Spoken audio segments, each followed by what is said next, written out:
O tema da palestra é Tendências da Gestão de Pessoas no Setor Público. Será ministrada, então, pelo professor Dr. Joel Souza Dutra.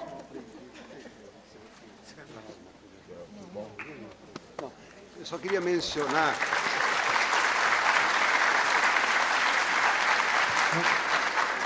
Eu só queria complementar o currículo do professor Joel, uma pessoa bastante conhecida, né, no mundo da gestão de pessoas, pelos seus livros, pelas suas palestras e também pela sua simpatia.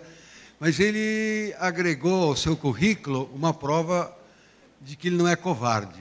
Porque ele, além de ser porque o professor fala muito, né, e depois, se tem uma dúvida, manda ler algum livro, ou participar de um congresso, ou cita alguém de Harvard. Mas o Joel, além de ter uma atuação bastante intensa intelectualmente na área de gestão de pessoas, ele também ocupa o cargo de diretor-geral de recursos humanos da USP. Então, ele é uma pessoa que combina a garganta do professor com o espírito operário de quem tem que fazer as coisas. E isso dá um sabor especial à sua fala. Obrigado.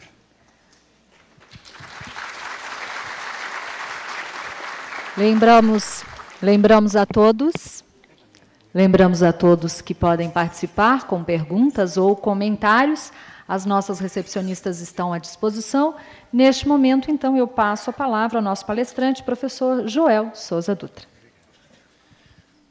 Bom dia, um prazer enorme estar aqui com vocês.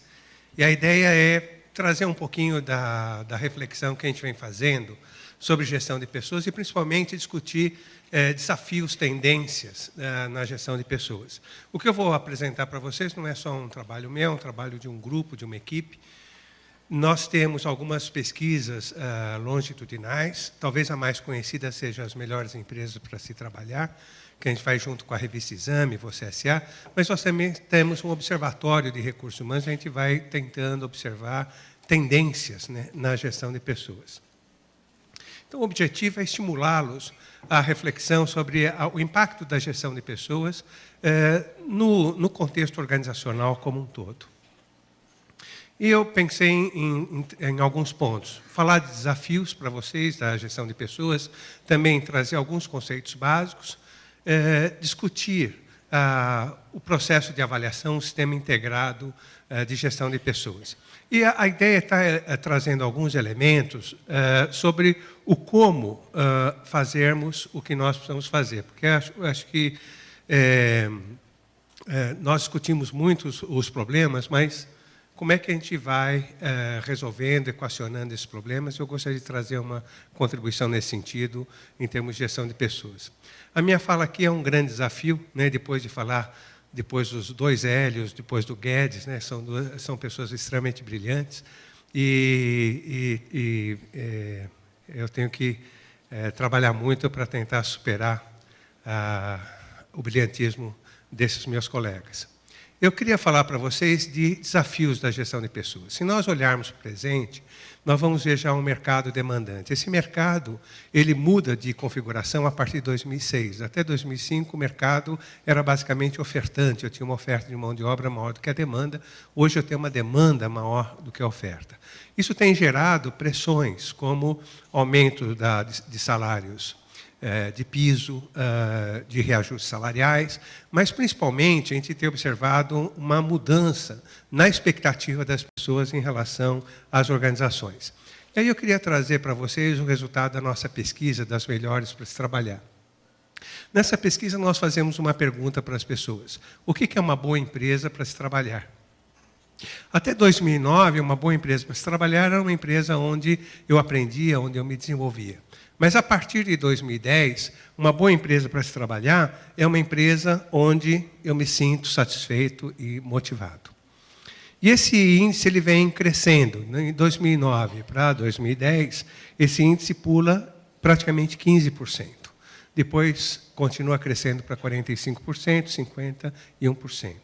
Então, a gente vai vendo hoje as pessoas muito mais estimuladas ao reconhecimento, ao se sentir bem, ao se sentir adequada ao trabalho que faz.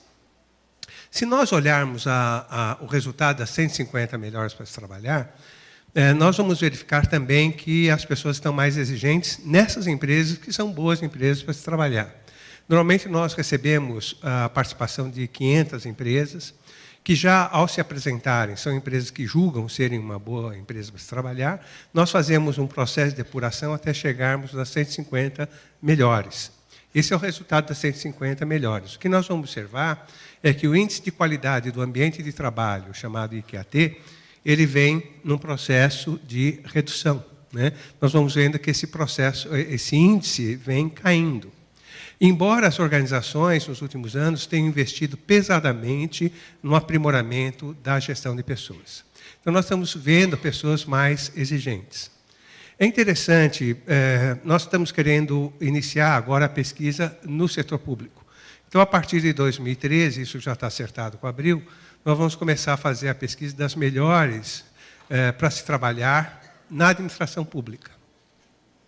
Nós já fizemos alguns trabalhos com as empresas da administração pública que participam da nossa pesquisa. E o que nós verificamos? Nós verificamos que o servidor público ele é muito mais exigente. Embora as empresas que participam são empresas também comparáveis em termos de modernidade, em termos de gestão de pessoas, com a iniciativa privada.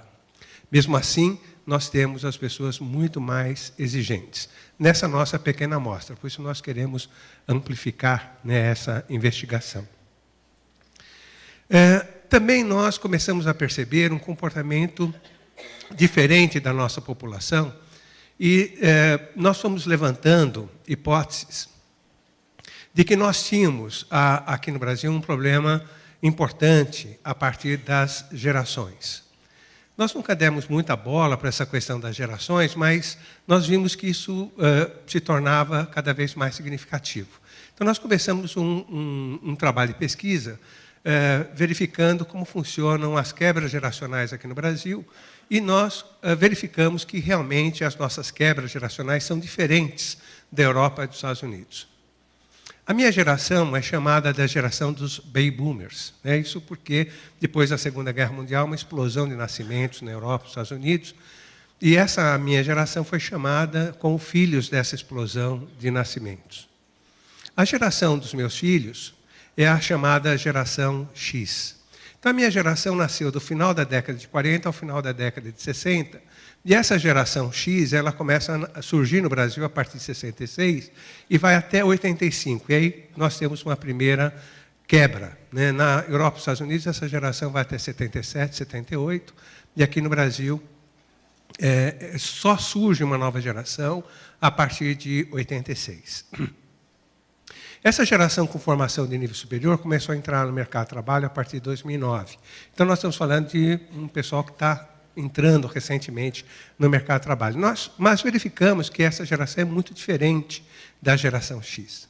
E para compreender melhor essa geração, nós começamos também uma pesquisa no mercado, com apoio da revista Exame, que é as melhores empresas para se começar a carreira. Para a gente entender melhor esse jovem e também percebermos como as empresas estão lidando com esses jovens.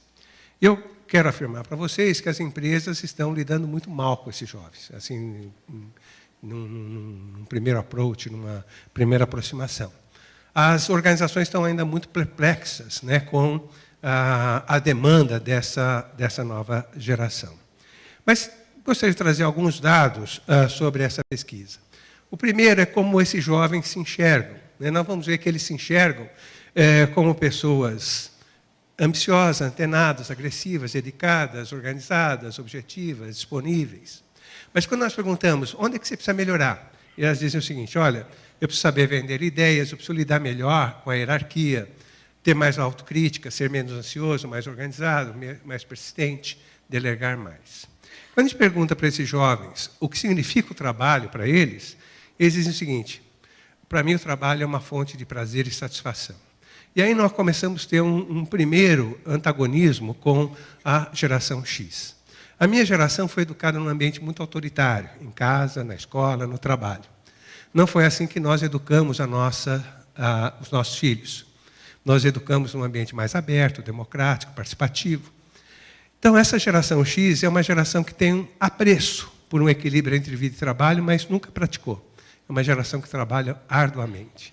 Esse jovem que está entrando no mercado de trabalho tem isso como um valor e está disposto a praticar. E aí nós começamos a ter esse antagonismo. Eu tive uma experiência interessante há 2 meses atrás. Lá em Brasília, nós estávamos reunidos com o pessoal de Recursos Humanos do Ministério Público do Trabalho. E de repente, nós estávamos falando sobre isso, e um jovem de 40 anos falou, é isso mesmo, esses jovens que estão entrando agora, não querem nada com nada, o horário de trabalho deles é até às 3h30, é um jornal de 6 horas. Eu falei, esse pessoal, nós ficamos até 7 horas, 8 horas todo dia, esse pessoal jovem, 3h30 vai embora, é um absurdo e tal. E daí, claro, tinha ali na plateia também uma jovem, né, dessa geração, e falou, olha, isso é mentira, nós nos dedicamos integralmente ao trabalho de corpo e alma, trabalhamos intensamente, extremamente comprometidos, mas 3h30 nós vamos embora, e vamos mesmo, e vamos continuar indo, porque a gente tem mais coisa para fazer na vida. Né? E daí uma pessoa da minha geração se levanta e falou, é isso mesmo, eu também trabalho até 7, 8 horas, mas está errado. Né? Porque daí o pessoal acha que nós não precisamos de gente, porque a gente trabalha, tem um sobretrabalho, isso é trabalho escravo, e nós estamos aqui no Ministério Público do Trabalho, e assim por diante. Então, foi uma discussão assim, muito acalorada e intensa. Né? Mas essa é uma questão, né, que vem crescendo na administração pública. E a outra questão é o que significa, o trabalho deve proporcionar para esses jovens. Então, eles dizem estabilidade financeira, realização, prazer, qualidade de vida, status, reconhecimento. Isso vai nos remetendo a alguns desafios para essa década. Um primeiro desafio é essa geração que está entrando no mercado de trabalho. É uma geração que tem esse antagonismo e a gente precisa aprender a lidar. Nós não pensamos num antagonismo geracional, mas sim uma complementariedade geracional. E acho que isso é muito importante, nós pensarmos nesse processo como um processo complementar. Mas não é fácil trabalhar essa questão. Eu assisti uma cena muito interessante nessa nossa pesquisa das melhores para começar a carreira. Uma jovem gerente de 24 anos, de 28 anos, né, às turras, com um subordinado de 24 anos. Vejam, 4 anos de diferença e uma diferença incrível de comportamento, de atitude. E aí nós fomos verificando, constatando também uma diferença importante na forma desse jovem raciocinar. A minha geração, a geração X, nós raciocinamos de forma linear. Então, você tem um problema, você faz passo 1, passo 2, passo 3, né, até achar o problema. Esse jovem, se ele está diante de um problema, ele deleta tudo e reconstrói de novo. Né? Então, esse é um processo que muitas pessoas enxergam como uma pessoa epidérmica, uma pessoa com preguiça de pensar e assim por diante. Eu tenho convivido com esses jovens no curso de graduação já há 8 anos. Eu mudei o meu jeito de dar aula. Né? Eu tenho que falar tudo o que eu tenho que falar em 15 minutos. Depois o pessoal não me ouve mais. Né? Então, se eu não falar tudo em 15 minutos, eu perco a turma. E depois eu vou trabalhando com eles estudos de caso, situações de problema, e eu vou verificando como esse pessoal é interessante na forma de raciocinar, os caminhos que eles usam para chegar às conclusões. É um aprendizado muito interessante. Então, eu acho que é algo importante para nós estarmos refletindo, pensando. Um outro aspecto importante é que a minha geração vai estar banida da liderança das organizações ao longo desta década. Quem vai assumir a liderança das organizações é exatamente essa geração X, essa geração que nasceu de 66 a 85. É uma geração que tem uma forma de pensar muito diferente da minha geração. Por mais que nós temos ou tentamos nos adaptar, não tem jeito, nós temos uma característica de formação, de socialização. Tem um samba brasileiro que diz que pau que nasce torto, morre torto. E é assim que acontece com a nossa geração. Não estou dizendo que vai mudar para melhor ou para pior, mas vai mudar. Eu acho que a gente vai observar isso ao longo dessa década. Um outro aspecto é a diversidade etária nas nossas organizações. Quando eu tinha uns 20 e poucos anos, eu achava que ia viver até os 70 anos, e se eu vivesse lúcido até os 65, nossa, estava de bom tamanho. E na época eu era um otimista. Aí disseram para mim que a minha geração tinha uma expectativa de vida de 80 anos. Isso mexeu muito comigo, né? Mexeu o meu projeto de vida, meu projeto profissional. Hoje dizem que a minha geração tem uma expectativa de 90 anos. Espero que continue assim, está indo bem, está certo, não é? Mas o fato concreto é que hoje a questão da longevidade não é mais uma especulação, é algo concreto, a gente está vivendo isso no nosso dia a dia. Isso tem um impacto também na presença das pessoas no mercado de trabalho. Nós estimamos que as pessoas devam ficar no mercado de trabalho, em média, durante 60 anos. Não sei se é uma boa notícia ou uma péssima notícia para vocês, mas o que significa que, mesmo após a aposentadoria formal dos senhores, ainda há uma tendência dos senhores permanecerem, de alguma forma, no mercado de trabalho. Então, esse é um dado relevante, porque essa questão da longevidade ela foi tomando corpo somente na primeira década dos anos 2000. A minha geração foi percebendo que existe vida após os 60. E eu falo de conhecimento próprio, tá certo? Então, é uma constatação interessante. E, a partir daí, nós começamos a investigar o que a gente chama de ciclos de carreira. O que é um ciclo de carreira? A pessoa ela vai se desenvolvendo, vai crescendo profissionalmente, chega um ponto em que ela está satisfeita com o que faz, mas quando ela olha para o futuro, ela não vê perspectiva, ela não consegue enxergar desafios, horizonte na sua área de trabalho, na sua área de atuação.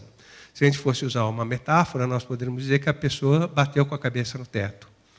E aí a pessoa começa a ficar angustiada, porque ela gosta do que faz, mas não vê perspectiva. E ela não consegue imaginar, se imaginar fazendo outra coisa.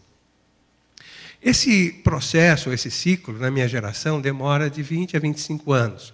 Então, quando nós estamos fechando esse ciclo, nós estamos já também chegando na aposentadoria. E a aposentadoria coincide com o fechamento desse ciclo.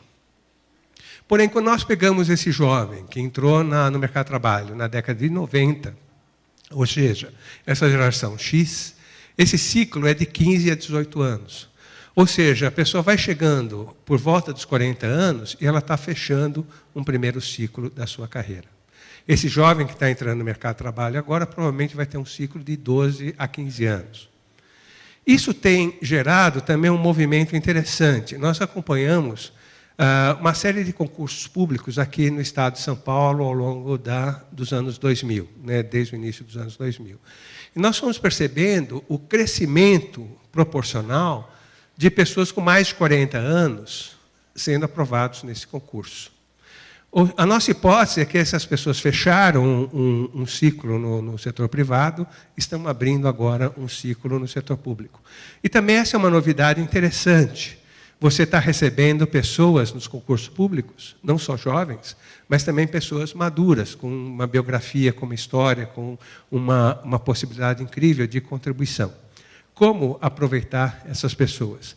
E esse é um grande desafio que a administração pública também terá. Dessa nossa pesquisa, nós ficamos surpreendidos com uma empresa, num concurso público, numa organização, onde 12% das pessoas aprovadas tinham mais de 60 anos. Então, vocês vejam que é interessante nós observarmos esse movimento. Outro aspecto é a tecnologia. Ela vai gerar um impacto importante na organização do trabalho. Hoje nós já assistimos o trabalho à distância, mas nós acreditamos que cada vez mais, com a complexidade das organizações, o trabalho vai ficando cada vez, ou as obrigações vão ficando cada vez mais matricializadas dentro das organizações. Essa é uma tendência já bastante presente na administração privada e ela deve chegar também na administração pública, buscando efetivamente uma maior eficiência. Mas isso vai trazendo uma maior complexidade para a gestão de pessoas. E, finalmente, uma mudança de comportamento. Nós acreditamos que, ao longo dessa década, as pessoas vão cada vez mais valorizar um equilíbrio entre vida e trabalho. Não só essa nova geração que está entrando no mercado de trabalho, mas essa nova geração deve influenciar a geração X. Isso traz um ganho para o setor público, né? A administração pública tem muito mais condições de atração e retenção dessa população na busca desse equilíbrio, desde que ofereça outras coisas a mais, né? Eu acho que esse é o desafio da administração pública na competição por recursos humanos, por talentos, dentro desse mercado. Nós acreditamos que haja essa mudança a partir de duas evidências. Uma primeira é a mudança de comportamento na Europa, nos Estados Unidos. Na década de 90, se um casal nos Estados Unidos tivesse filhos, a mulher ia cuidar dos filhos e o marido continuava no trabalho. Então, a mulher tinha uma carreira truncada por conta dos filhos e o homem uma carreira linear. A partir dos anos 2000, se um casal tem filhos, a maior parte dos casais busca um emprego menos glamuroso, ganhando menos, para ter mais tempo para cuidar dos filhos. Esse movimento foi chamado nos Estados Unidos de opt-out, ou optar por sair. E foi tão grande que impactou na cultura, na relação das organizações com as suas pessoas. Aqui no Brasil, nós não temos esse fenômeno instalado ainda, mas ele tende a acontecer por conta dessa nova geração que está entrando no mercado de trabalho. E aí a vantagem de ter um pouco de maior quilometragem, de você já ter vivido certas coisas, e eu vivi a entrada da geração X no mercado de trabalho. E essa geração, quando entrou no mercado de trabalho, queria ter prazer em trabalhar. Nós achávamos um absurdo, né? Nós éramos a geração do dever, e aquela geração que a gente chamava a geração tia, né? Porque nós chamávamos os nossos professores de senhor, senhora, já os meus filhos chamavam de tia, tio, né? Esse pessoal começa a entrar no mercado na década de 90 e queria ter prazer em trabalhar. Então, nós achávamos que essa era uma geração que não ia dar certo, né? Imagina onde já se viu querer ter prazer em trabalhar. O pessoal quer fazer corpo mole, não quer nada com nada. Então, a gente achava que esse pessoal não ia dar certo. Mas deu muito certo, e a ponto, inclusive, de ensinar para a minha geração a importância de ter prazer em trabalhar, de você se completar através do trabalho. Assim como a geração X influenciou muito a minha geração, nós acreditamos que essa nova geração que está entrando no mercado de trabalho vai influenciar muito essa geração X, essa geração que já está nas lideranças das organizações. Queria trazer para vocês alguns conceitos que vão nos ajudando a compreender melhor como acontece a gestão de pessoas dentro das organizações. E um primeiro conceito que nos ajudou muito a entender esse fenômeno é o conceito de competência, que se fala muito, bom, vamos gerir as pessoas por competência. Mas vamos pegar esse conceito e compreender um pouquinho melhor. 2/3 das empresas públicas que usam o referencial de competência e metade das empresas privadas usam o conceito de competência associado à capacidade. Então, se a pessoa é capaz, ela é competente para. Nós vemos nisto alguns problemas, porque nem sempre a pessoa capaz ela tem condições de agregar valor para o contexto. Nós preferimos usar o conceito de competência mais associado à agregação de valor das pessoas ao contexto. Significa que a pessoa não basta ela ser capaz, ela tem que mobilizar essa capacidade para agregar valor. E é isso que nós precisamos medir. Né? Qual é a agregação, qual é a contribuição da pessoa para o contexto. Se nós fôssemos usar um critério de mérito, é esse o critério que nós deveríamos estar utilizando. Porém, nós estamos falando de algo mais difícil de medir, mais trabalhoso. Então, é uma tendência muito grande ainda na administração pública de você valorizar as pessoas pelo tempo, pela coleção de certificados que a pessoa obteve, né?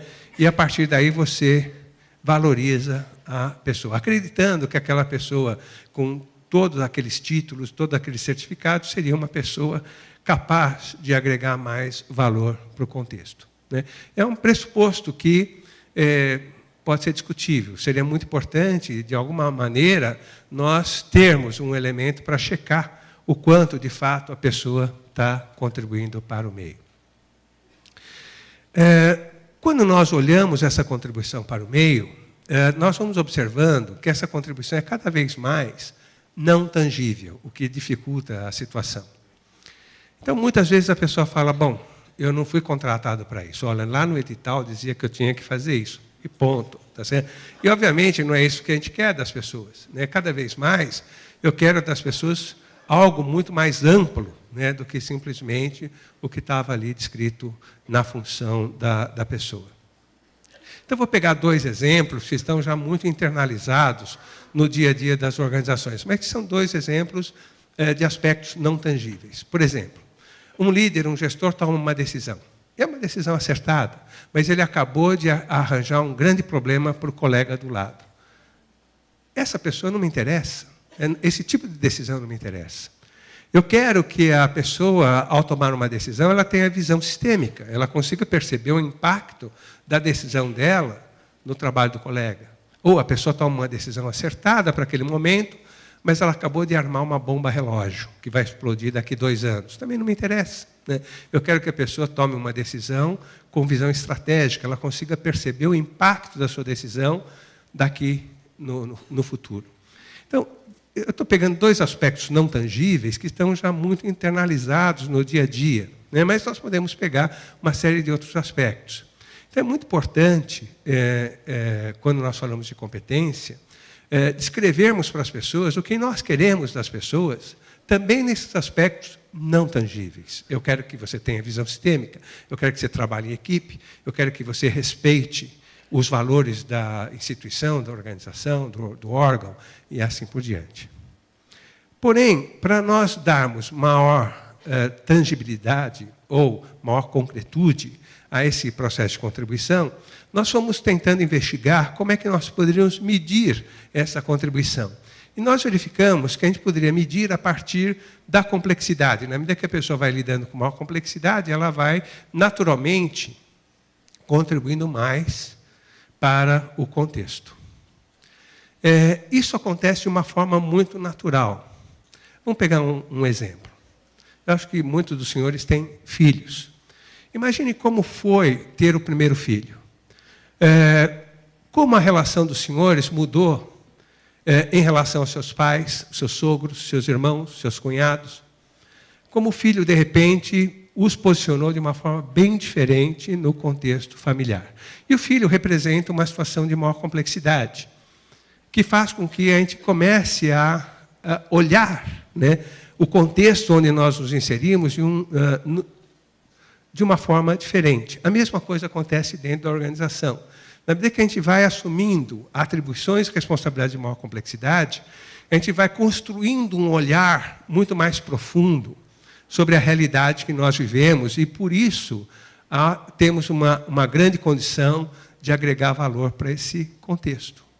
Então, nós podemos dizer que, na medida que a pessoa vai internalizando atribuições e responsabilidades de maior complexidade, ela está se desenvolvendo e aumentando o seu nível de contribuição. Isso nos permite uma definição operacional de desenvolvimento. E nós nos desenvolvemos naturalmente. Eu não os conheço, mas eu tenho certeza que os senhores hoje lidam com uma situação mais complexa do que há 2 anos atrás. E nem por isso os senhores foram aumentados ou promovidos. Mas então, por que eu lido com situações mais complexas, né? Eu sou tolo, eu não ligo para questões materiais. Não é isso. Nós, na vida, em termos profissionais, nós buscamos situações de maior complexidade. Imaginem vocês um jovem solteiro, de bem com a vida, e, de repente, esse jovem se apaixona perdidamente por alguém. E, num ato assim, de absoluta insanidade, ele decide morar com esse alguém. Não é? Daí, a vida dele se torna muito mais complexa. Não é? E, se não bastasse isso, ele decide ter um filho com esse alguém. E aí vai, né? Então, parece que nós buscamos sarna para se coçar, abacaxi para descascar, né? Mas, claro, eu estou falando aqui do ônus da complexidade, e tem todo o bônus, né? A felicidade, o sentimento de inteireza, de plenitude, né? Isso que nós buscamos. E, por isso, na medida que nós consigamos estimular as pessoas a se desafiarem, ou a se desenvolverem, há uma tendência da maior parte das pessoas responder positivamente a esses estímulos, porque é natural. Isso também vai nos dando uma ideia de carreira, a carreira como uma sequência de degraus de complexidade. E é muito comum nós olharmos as pessoas e avaliarmos as pessoas pelo título da função, da posição da pessoa. E isso embaça a nossa visão da realidade. É muito importante a gente olhar, ou conseguirmos olhar as pessoas, pelo nível de contribuição que essas pessoas conseguem oferecer para a instituição. Mesmo que formalmente a gente não possa efetivar esse reconhecimento, mas de uma forma alternativa nós podemos. Né? Nós temos alguns exemplos, como o TCU, por exemplo, tem, o Tribunal de Contas da União, tem um esquema de premiação não financeira, que é muito interessante e funciona muito bem. Como é que nós mensuramos essa complexidade? De um lado, pelo impacto da ação, da decisão das pessoas. Nós conseguimos observar isso pelo nível de atuação, abrangência de atuação, escopo de responsabilidade. Quanto menos estruturada é a atividade, mais complexa. Quanto maior o nível de autonomia decisória, maior a complexidade. E há uma relação dessa complexidade com a remuneração. Na medida que a pessoa vai lidando com maior complexidade, o valor dela para o mercado também aumenta. Por que isso? O mercado, em termos de remuneração, funciona numa lógica microeconômica, oferta e demanda. Se eu tenho uma grande demanda por alguém e baixa oferta, os salários sobem. Quando eu preciso de uma pessoa para lidar com alta complexidade, essa pessoa é rara na organização, é rara no mercado, e a agregação de valor dela para a organização é muito grande. Por isso ela é extremamente valorizada. E o que acontece na administração pública? Em muitas carreiras, nós temos horizontes salariais muito restritos. A pessoa entra dentro dessa carreira, ela se desenvolve e ela não tem muita opção salarial. E ela, muitas vezes, é muito valorizada fora do contexto organizacional. E muitas pessoas acabam ficando de corpo presente na organização, mas não mais de alma, como foi dito, quer dizer, de tentar cativar ou buscar o coração, né, das pessoas. Né? O Guedes trouxe essa discussão. Então, essa é uma questão importante para a nossa análise. Embora a gente não se compare, ou fique difícil a gente comparar com o setor privado, é muito importante nós pensarmos que existe uma dinâmica de mercado em termos de remuneração, e se você não observar essa dinâmica, você não consegue competir com o mercado. Por exemplo, na Universidade de São Paulo, há 1 ano e meio atrás, nós elevamos todos os pisos salariais em 25%, porque nós não conseguíamos mais atrair pessoas de nível médio, pessoas de nível superior nos nossos concursos. Nós fazíamos concurso e não aparecia ninguém, né? Exatamente porque os nossos salários eram um pouco competitivos. Um aspecto importante é que, na medida que a pessoa vai lidando com maior complexidade, ela vai, naturalmente, se desenvolvendo, andando na carreira e valendo mais. O ponto é, o que permite a uma pessoa lidar com maior complexidade? E o que permite a pessoa lidar com maior complexidade é uma maior compreensão do contexto. Na medida que a pessoa amplia essa compreensão do contexto, ela naturalmente lida com maior complexidade. E essas duas coisas acontecem concomitantemente. Eu sou desafiado a uma situação mais exigente, eu só consigo dar conta se eu ampliar a minha visão do contexto. Ao fazê-lo, eu me habilito a situações mais complexas.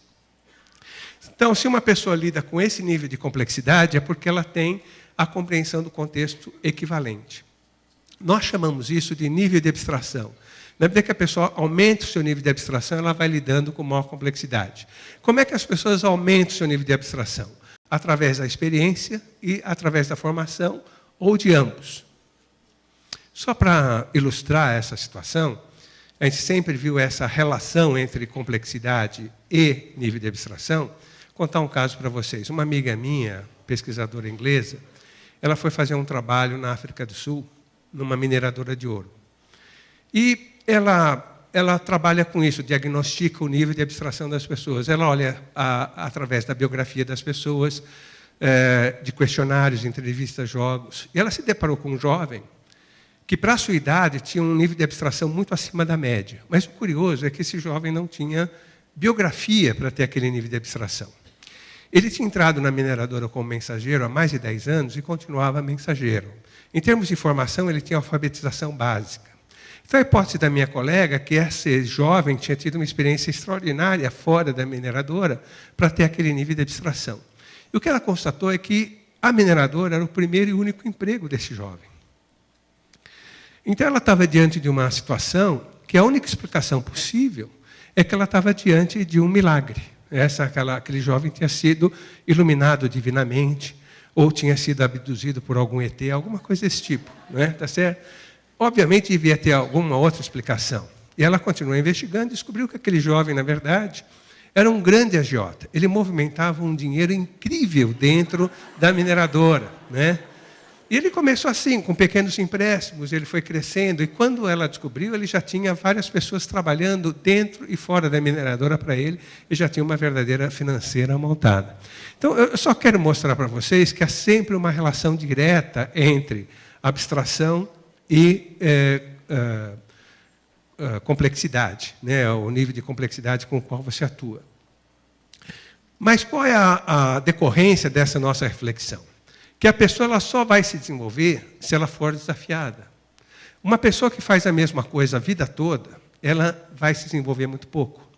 Do outro lado, uma pessoa que é sempre desafiada na sua capacidade, ela tende a se desenvolver plenamente. Né? Cada pessoa vai ter um ritmo de desenvolvimento, obviamente. Isso também nos remete a uma outra questão. Na medida que a pessoa vai lidando com maior complexidade, ela vai compreendendo melhor o contexto, mas não só o contexto organizacional, também o contexto familiar, social, pessoal. Então, à medida que essa pessoa se desenvolve, ela não desenvolve só como profissional, mas se desenvolve como cidadã, como pessoa, como membro de família. Isso tem nos ajudado muito nas discussões com os sindicatos. Nas nossas negociações com o sindicato, nós temos usado isso como um ponto de convergência. Na medida que eu estou desenvolvendo a pessoa como um todo e valorizando isso, sinalizando isto, né, eu estou ajudando a pessoa a crescer como um todo. Isso é importante porque se a pessoa mudar de carreira, não importa o que ela vai fazer, ela tem condições de mudar para outra carreira no mesmo nível de complexidade. Ou seja, a pessoa pode mudar de carreira no mesmo nível de complexidade. Por quê? Mesmo na nova situação, ela consegue ler a demanda do contexto sobre ela consegue mobilizar o seu repertório para atender essa demanda e consegue observar os seus gaps de conhecimento, habilidades, atitudes, e vai cobrir esses gaps. Por isso, esse é um patrimônio que a pessoa tem e que ela vai levar para onde ela for. Então, o grande patrimônio da pessoa não é simplesmente o conjunto de conhecimentos e habilidades que ela tem, mas o que ela consegue fazer com esse conjunto de conhecimentos e habilidades. Isso nos remete a uma outra reflexão. A reflexão sobre o que é uma carreira. Nós observamos que as carreiras no mercado e nas organizações, elas se estruturam, se organizam, não por profissão, não por função, mas por natureza de atribuições e responsabilidades. Então, se uma pessoa está numa atividade meio dentro de uma organização, é muito comum essa pessoa orbitar ao redor dessas atividades meio, mesmo inclusive quando mudam de organizações. Nós temos mais de 6.000 biografias analisadas. E o que nós observamos é que raramente a pessoa sai ou muda a natureza das suas atribuições e responsabilidades. Um dos casos que eu acompanhei, que é muito interessante, era um profissional de tecnologia de informação dentro de uma organização pública. Daí ele prestou concurso para a Secretaria da Fazenda aqui do Estado de São Paulo, como auditor fiscal, passou no concurso para atividade fim. Né? Porém, ao entrar na Secretaria da Fazenda, o pessoal descobriu o expertise dele em TI, e, naturalmente, já o levaram para a área de TI da Secretaria da Fazenda. Então, ele continuou na atividade meio. Né? Então, mas onde ele se identifica mais. Por que as pessoas raramente mudam de natureza de atribuições? Porque aqui, na mesma carreira, ela está mobilizando conhecimentos e habilidades de mesma natureza de forma cada vez mais complexa. Quando ela muda de trajetória, o que acontece? Nessa nova trajetória, antes dela se desenvolver, ela vai ter que consolidar uma massa de conhecimentos e habilidades de natureza diferente. Então, sempre que você muda de trajetória, você tem uma interrupção do seu processo de desenvolvimento. Mas tem um aspecto mais marcante. A carreira nos faz construir o que nós chamamos de identidade profissional. Sempre que a gente muda de carreira, nós estamos mudando a nossa identidade profissional. Isso tem um estresse psicológico natural. E esse estresse psicológico, ele tem algumas fases típicas. Eu vou contar um caso para vocês, só para ilustrar. É uma amiga minha, ela, há 3 meses atrás, defendeu a dissertação dela sobre carreira, é uma pessoa apaixonada por carreira. E, em 98, junto com a Maria Amália, elas montaram a revista Você S.A., que é uma revista especializada em carreira. 2 anos depois, a Maria Amália saiu, ela assumiu a direção da revista. E, em 2005, ela procurou o Grupo Abril, a direção do Grupo Abril, e falou, olha, eu acho que eu fechei um ciclo de carreira, eu quero novos desafios. No final de 2006, a direção do Grupo Abril chegou para ela com um novo desafio, montar um canal de TV especializado em gestão de carreira, que era tudo o que ela queria, mas deu um frio na barriga. Eu acho que vocês devem ter vivido isso já na vida. Você tem um grande sonho e, de repente, aquele sonho se realiza. Daí fala, meu Deus do céu, e agora o que eu faço? Né? Porque, enquanto era um sonho, estava ótimo. Né? Agora tem uma responsabilidade em relação a isso. Então, a Maria Tereza Gomes, que é essa pessoa, ela ficou 1 mês e meio sem dormir e, após esse processo, ela decidiu assumir o desafio. E se sentiu aliviada na hora que ela tomou essa decisão. Então, essa é a primeira fase do processo, quando você decide sair de uma situação de conforto profissional para o desconhecido. Mas é um processo racional, porque você sabe que ali onde você está, você não tem mais perspectiva. Né? Então, é importante essa mudança. Mas você também sabe do ônus que vai ser esse processo de mudança. Mas aí a Maria Tereza, que é uma pessoa especializada em carreira, achou que seus problemas tinham acabado ali. Mas não, ela só tinha fechado a primeira fase do processo. Fevereiro de 2007, ela tocou a edição da revista. Março de 2007, a Juliana, que é a atual diretora de redação, assumiu a edição da revista. E, de repente, ela se viu entregando seu filho querido, né, que ela viu nascer, que ela fez crescer, para uma outra mãe cuidar. E aí, deu uma dor no coração terrível.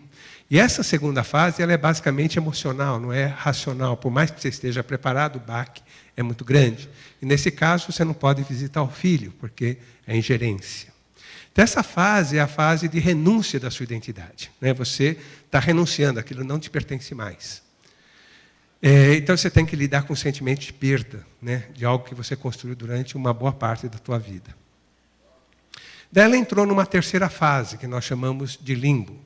O Papa Bento XVI falou que não tem mais limbo, mas em carreira tem, e é exatamente esse momento, né? Onde você abandonou a sua identidade anterior, mas não consolidou uma nova identidade. Então você fica sem chão. A partir de setembro de 2007, a TV Ideal foi ao ar, e a Maria Tereza achou que os seus problemas tinham acabado, mas ela estava entrando na 4ª fase desse processo. A Maria Tereza Gomes é uma pessoa tímida e introvertida, ela continua tímida e introvertida até hoje. Escrever uma revista, não tem problema, porque você está protegido por 4 paredes. Mas numa TV, você tem que expor a sua figura. E ela teve que aprender a lidar com a sua introversão e com a sua timidez. Essa é uma fase terrível, porque uma série de comportamentos que eram adequados na carreira anterior já não são mais nessa nova carreira. E você tem que aprender coisas novas. Por que eu estou trazendo isso para os senhores? Porque quando uma pessoa sai de uma atividade técnica, funcional, e vem para uma atividade de gestão, ela está fazendo uma mudança de carreira. Por quê? O gestor, numa organização, não é simplesmente a pessoa que lidera pessoas. O gestor é uma pessoa que gerencia recursos escassos dentro da organização. Então, o gestor se caracteriza pelo fato de ele estar na arena política da organização. Muitas pessoas têm capacidade técnica para vir para cá. Mas aqui não é uma questão de capacidade, é de valor. Tem pessoas que não gostam, não valorizam a arena política. Novamente, se nós fôssemos usar uma metáfora, essa pessoa ela não tem estômago para a arena política. né?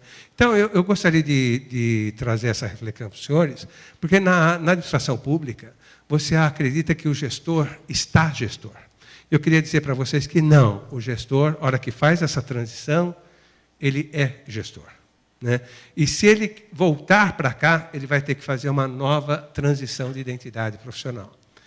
Por isso, nas nossas pesquisas na administração pública mostram que as pessoas que efetivamente fizeram essa transição, mesmo que elas percam o comissionamento, mesmo que elas percam o seu posicionamento, elas não saem da arena política. E é só uma questão de tempo essa pessoa voltar a ocupar uma posição de chefia. Do outro lado, eu tenho pessoas que, por não terem estômago para a arena política, nunca mudam de identidade. Ela tem o título de gerente, de gestor, mas continua com a sua identidade aqui. Ela continua atuando como um técnico, como um especialista funcional. E, obviamente, quando ela perde o comissionamento, ela volta para a posição técnica com muita facilidade, porque em nenhum momento ela fez uma mudança de identidade, né? Só que isso é terrível, porque a pessoa que não ocupa o seu espaço político, o espaço político da sua unidade, ela permite que outras pessoas ocupem. Espaço político nunca fica vazio, não é? E isso pode ir gerando desequilíbrios organizacionais. Esse gestor vai ter dificuldade de representar politicamente a sua equipe na arena política. Ele vai ter dificuldade de manter o espaço político daquela unidade. E isso vai criando um desequilíbrio organizacional. Por isso, a importância de nós prepararmos liderança. A discussão hoje de processo sucessório na administração pública é uma discussão posta, né? Nós já temos algumas experiências de estruturação de processo sucessório na administração pública. Então, é uma questão nova em termos de gestão de pessoas, uma questão agora de fronteira, de vanguarda, né? A preparação das lideranças, você assegurar que a pessoa que está vindo para cá realmente tem o perfil, tem o estômago para a arena política. E não adianta simplesmente jogar as pessoas para cá, você precisa preparar, você precisa expor essas pessoas para a arena política, né? Senão você joga a pessoa na jaula do leão e, se o leão comer, puxa, você deu a oportunidade à pessoa que não soube aproveitar, não é? Se o leão não comer, ótimo, eu tenho aqui um bom gestor. Então, isso é muito perigoso hoje dentro da administração. Então, eu gostaria de pontuar isso para vocês. E, finalmente, nessa nossa pesquisa, essa minha colega que fez o trabalho na África do Sul, chama-se Gillian Stamp. Na década de 80, ela pesquisou várias biografias e foi percebendo que as pessoas se desenvolvem harmonicamente quando elas conciliam desafios com capacidade. O que nós observamos nas organizações de uma forma geral é as pessoas subutilizadas na sua capacidade. Então, nós temos nas nossas organizações uma energia humana incrível, que não está sendo devidamente utilizada. E aí, nós temos um papel importante da liderança na gestão desse processo. Exatamente o tema que vocês vão ver agora na parte da tarde, né, a ênfase em cima da liderança. Eu só vou me antecipar, deixar o meu muito obrigado, também deixo aqui o meu e-mail à disposição dos senhores. Se não conseguimos tratar todas as questões dos senhores, ficaria honrado de receber o e-mail de vocês, né? Obrigado pela atenção, um grande abraço.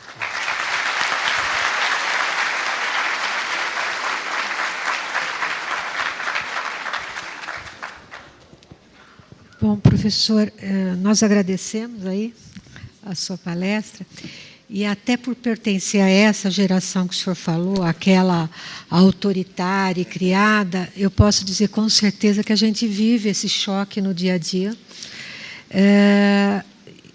Um comentário muito pessoal, até para agregar nos seus estudos, é que a dificuldade da nossa geração, em relação a que está aí, está chegando, é realmente o comprometimento.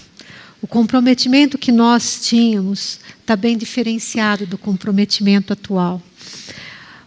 A busca do conhecimento no passado, ela foi feita num determinado formato. Hoje, a busca do conhecimento é pela facilidade. O nosso foi pela dificuldade. E isso nos fez diferente.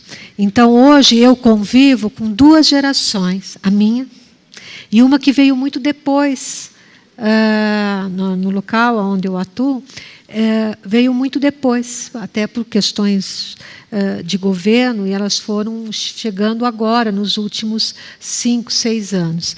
Então, bastante jovens, né?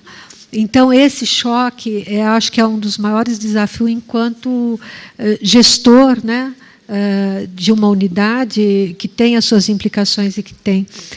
A única coisa que eu deixo assim da fala do senhor é que a gente precisa acreditar um pouco que, mesmo com todas essas diferenças, eles são, sim, tão capazes como nós já fomos, né?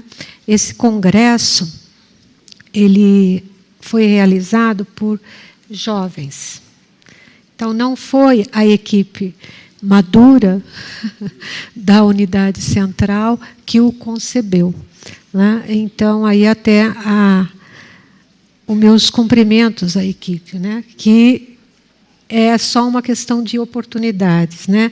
E a gente tem uma visão um pouquinho diferenciada sobre isso tudo e de como lidar com essas diferenças, que não são fáceis. Tem 2 perguntas aqui. Uma delas diz assim, que entre as práticas adotadas pelas empresas, que tem o foco na motivação e na satisfação, eles empregam várias práticas, tipo, lhe dar aqui alguns exemplos, salão de jogos, sala de descompressão, horários flexíveis de trabalho, etc. Então, aqui ele diz, como é que o cidadão, se isso levado, acredito, na empresa pública, como o cidadão e a mídia, né, encarariam essa situação no âmbito público, né? E se o senhor tem algum exemplo que o senhor possa citar, né, de práticas do gênero no âmbito público. E a outra aqui, que a pessoa diz que vê o teletrabalho no setor público, especialmente na sua convisão, permitir que o trabalho em equipe, o foco seja exclusivo em resultados. Então, é uma pergunta que ele faz, tá? Passo aqui.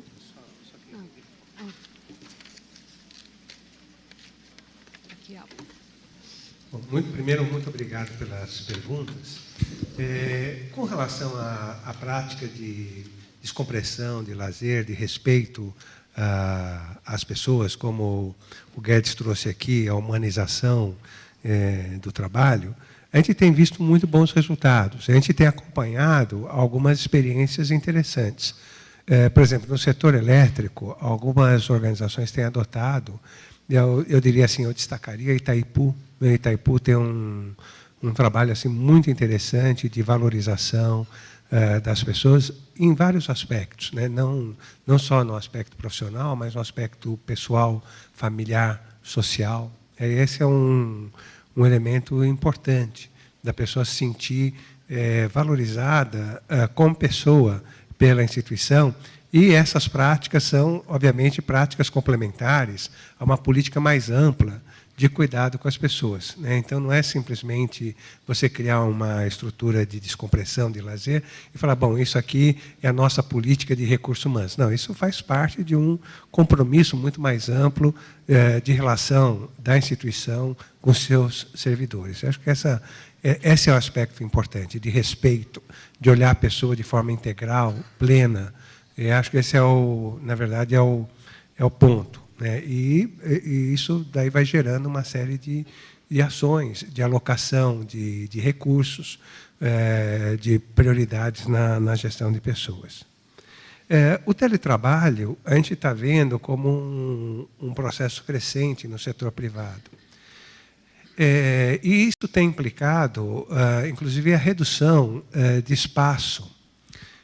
Algumas empresas colocaram como um target a redução do espaço de 100 para 30. E o espaço dentro da organização passa a ser um espaço virtual, dividido com outras pessoas. Ou seja, eu não tenho mais a minha mesa, não tenho mais a minha sala. Não é? Eu tenho o meu trabalho e, de repente, eu estou lá na organização como um espaço também virtual. Naturalmente, você sair de algo tradicional para algo totalmente virtual tem um processo, não é algo que vai acontecer de forma atabalhoada. Mas a gente vai vendo um ganho de eficiência muito grande, particularmente com o barateamento dos sistemas de comunicação, de informação. Isso também vai permitindo maior qualidade de vida. Nós já começamos a ver alguns movimentos interessantes no setor privado. Por exemplo, pessoas que não querem mais ter a sua casa, criar os seus filhos aqui em São Paulo, por ser uma cidade violenta, poluída e assim por diante, e preferem atuar ou buscar outras localidades para morar, para estar junto com a família, e, eventualmente, vêm uma vez por semana ou 2 vezes por semana para São Paulo, mas mantêm e conseguem fazer um trabalho à distância. Isso também vai aumentando a tua capacidade de atração, de retenção. Mas vai colocando um desafio novo na gestão de pessoas. Como é que eu gerencio carreira, remuneração, desenvolvimento à distância? Hoje nós estamos discutindo muito na gestão de pessoas, não mais o comprometimento, mas a fidelização, quer dizer, o quanto que a pessoa vai se mostrar fiel à organização. E nós temos verificado que a questão da fidelização ela está associada a um conjunto de pequenas coisas que vão sendo estabelecidas na relação com as pessoas. Se a gente fosse pensar em termos de tendências, eu pensaria nessa questão como uma grande tendência, um grande desafio para a gestão de pessoas aqui nas organizações brasileiras. Queria agradecer mais uma vez as perguntas, as contribuições. Eu só queria também fazer uma resposta aqui para a provocação da colega, que assim, na nossa pesquisa das melhores para se começar a carreira, nós fomos percebendo que as empresas que têm tido sucesso para lidar com jovens foram empresas que, não que elas tenham feito isso de forma pensada, mas foi de uma forma intuitiva. Colocar exatamente a minha geração, em contato com esse jovem. Então, normalmente, esse jovem tem duas orientações. Uma da sua chefia, que gerencia a pessoa, mas ele tem também o papel de um tutor ou de um mentor dentro da organização, que é essa geração, que é a minha geração. Isso faz com que ele tenha, primeiro, dois interlocutores dentro da organização, isso aumenta a capacidade de retenção. E outro aspecto é o aspecto dessa pessoa se desenvolver mais rápido. E também esses mentores, esses tutores, como eles estão no nível estratégico da organização, eles vão percebendo a inadequação da cultura da organização para lidar com esses jovens.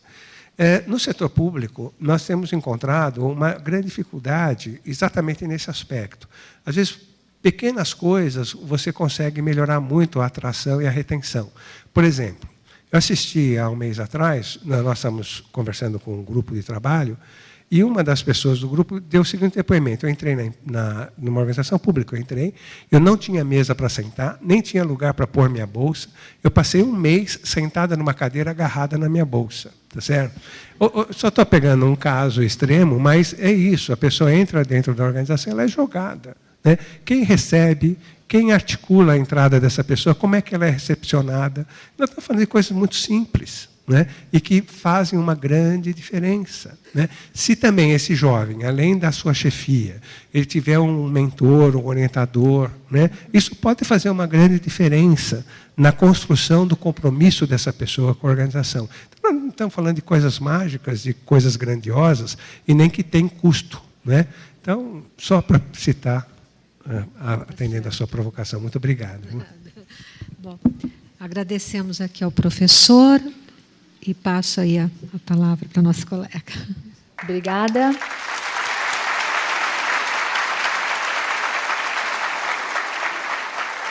Obrigada, senhora Ivani, professor Joel, pela palestra. Nós chegamos, então,